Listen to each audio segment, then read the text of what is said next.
The storm shut down parts of the state as people made preparations, some with a sense of humor, others with a sense of urgency. It's a man that was inside the vehicle. Looked like he's a bit stuck right now, trying to get out.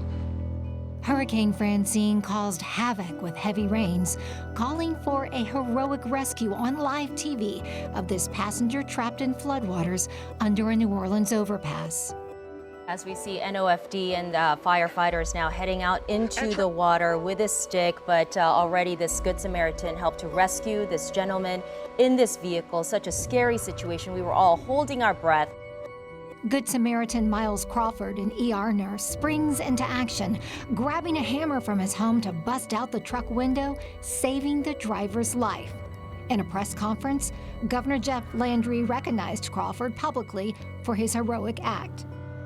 As of right now, have no reports of any storm-related fatalities, and we want to keep it that way. In the worst of times, normally brings out the best of us. We are the very epitome of a resilient people.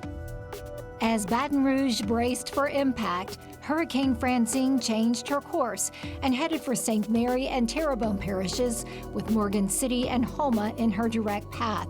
She made landfall as a Category 2 hurricane.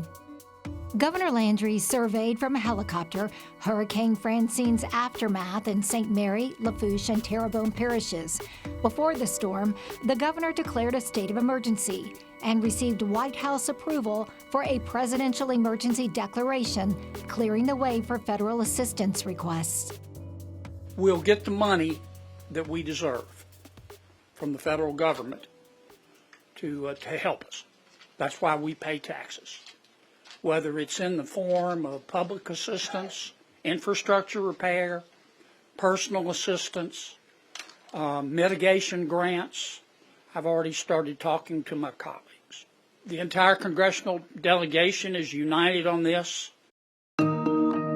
Hurricane Francine caught the attention of Weather Channel meteorologist Jim Cantori, who received a mixed welcome from the Bayou State.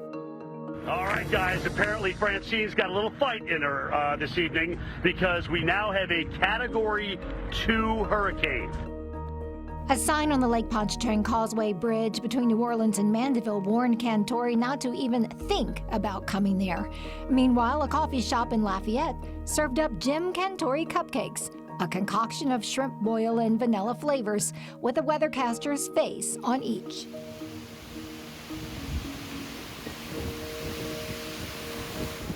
Sheets of rain coming down in the Crescent City were enough to stall sewage systems in some parts of the city.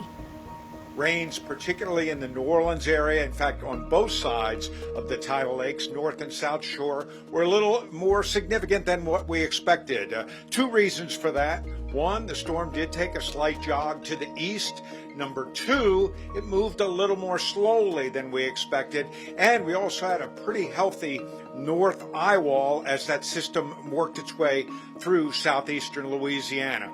Rainfall totals in and around the Crescent City, widespread, 5 to 7 with some 8-inch pockets there. And on the North Shore, we had some places that had double-digit rainfall. So no surprise, we had flooding around Metro New Orleans, and it's also no surprise that we're seeing minor to moderate flooding in the Florida parish rivers. And a silver lining to Hurricane Francine for shrimpers in Terrebonne and Lafourche parishes. They reported netting a bounty of shrimp as Francine approached with 100-mile-per-hour winds, pushing tidal waters toward land.